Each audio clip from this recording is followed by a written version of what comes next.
আসছিলাম পরবর্তী ক্লাসে। আমি Shekhar Chatterjee. Welcome back to Chatterjee commerce academy.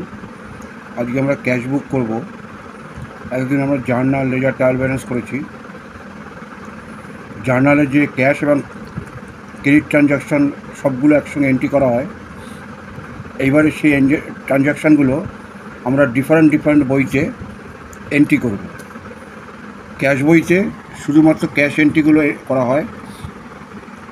এরপরে ক্রেডিট ট্রানজ্যাকশানগুলো আমরা বিভিন্ন ক্রেডিট বইতে করব, যেমন ক্রেডিট পারচেসের ক্ষেত্রে পারচেস ডে বুক করব, সেলসের ক্ষেত্রে সেলস ডে বুক করব। আজকে আমরা ক্যাশ বুক করছি। ক্যাশ বুকে তিনভাবে করা যায়। এক নম্বর হচ্ছে সিঙ্গেল কলম ক্যাশ বুক। এখানে শুধুমাত্র অনলি ক্যাশ ট্রানজ্যাকশানগুলো রেকর্ড করা হয়। দু নম্বর হচ্ছে ডাবল কলম ক্যাশ বুক। এখানে ব্যাংক আর ক্যাশ দুটো ট্রানজ্যাকশানই এন্ট্রি করা হয়। তিন নম্বর হচ্ছে পেটি ক্যাশ বুক। এখানে ছোটো ছোটো যে খরচাগুলো করা হয় সেই খরচাগুলো রেকর্ড করা হয়। আজকে আমি সিঙ্গেল কলম ক্যাশ বুক করব। এক নম্বর অঙ্ক, enter the following transactions of Raju in is single কলম cash book and balance sheet. 2024 সাল জুলাই মাসের 1 তারিখে Raju started business with capital of rupees 2 lakh. আমরা যখন জার্নাল করেছিলাম তখন জার্নাল এন্ট্রিটা হয়েছিল, ব্যবসা শুরু করলে cash account debit to capital account. এই হচ্ছে আমার cash account in the books of Raju. Cash book single কলম। ঘরটা এইরকম। প্রথম ঘর হচ্ছে ডেট, তারপরে particulars LF, debit amount rupees, date particulars LF, credit amount rupees. এখন আর জার্নাল পোস্টিং হবে না, ডাইরেক্ট আমরা লেজার পোস্টিং করব। ক্যাশ বুক হচ্ছে লেজার পোস্টিংয়ের ক্যাশ অ্যাকাউন্টের মতো। ক্যাশ অ্যাকাউন্টে যে পোস্টিংগুলো হয় ক্যাশ বুকে সেই পোস্টিং হচ্ছে। তাহলে আমরা ক্যাশে লিখলাম cash account debit to capital account. Debit দিকে 2 লিখতে হয়, টু ক্যাপিটাল অ্যাকাউন্ট 2 লাখ টাকা। নেক্সট এন্ট্রি, জুলাই 2 তারিখ, পারচেস ফার্নিচার ক্যাশ রুপিস 50,000 টাকা। জার্নাল কি হচ্ছে furniture account debit to cash account. তাহলে ক্যাশ বুকের ক্রেডিট সাইডে 2024 জুলাই 2 বাই ফার্নিচার অ্যাকাউন্ট 50,000 টাকা।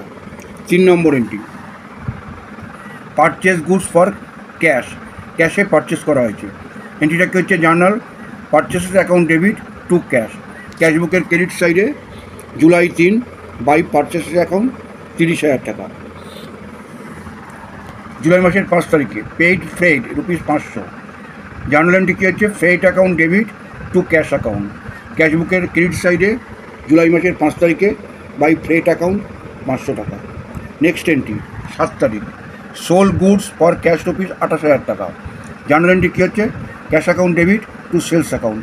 ডেবিট সাইডে ক্যাশ বুকের টু সেলস অ্যাকাউন্ট 28,000 টাকা। নেক্সট এন্ট্রি জুলাই মাসের 10 তারিখে পেইড টু রমেশ 20,000 টাকা। জার্নাল এন্ট্রি কী হচ্ছে Ramesh account debit to cash account. Cash বুকে কী হবে জুলাই মাসের 10 তারিখে বাই রমেশ অ্যাকাউন্ট 20,000 টাকা। নেক্সট এন্ট্রি জুলাই মাসের 15 তারিখে sold goods for cash rupees 10,000 টাকা। এন্ট্রিটা কী হচ্ছে cash account debit to sales account.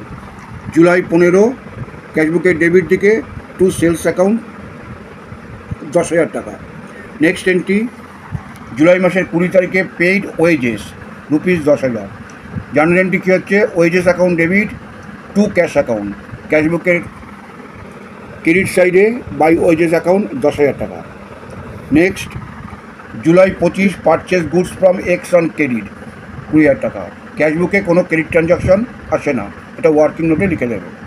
Next entry হচ্ছে জুলাই মাসের 31 paid rent by cheque rupees 5,000। Cash বুকের সিঙ্গেল কলম ক্যাশ বুকে কোনো চেকের এন্ট্রি আসবে না, কারণ এখানে কোনো ব্যাংক কলম করা হয়নি।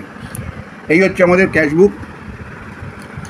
ক্যাশ বুক করতে গেলে প্রথম থেকে জার্নাল এন্ট্রিগুলো ফলো করলে, রুলসগুলো ফলো করলে এটা খুব ইজি লাগবে। যেদিকটা বড়ো হবে যোগ করতে হবে। ক্যাশ বুকের ডেবিট সাইড সবসময়ই বড়ো হয়। ডেবিট সাইড বড়ো হচ্ছে 2,38,000 টাকা। এই টোটালটা অপোজিট সাইডে নিয়ে যেতে হবে, ডবল দাগ দিয়ে ক্লোজ করে দিতে হবে। ব্যালেন্স টানতে হবে। ব্যালেন্সটা মাসের শেষে জুলাই 31 31শে মাস জুলাইয়ের বাই ব্যালেন্স সিডি 1,27,500, ওটা পরের মাসের ওপেনিং ডেটে নিয়ে আসতে হবে।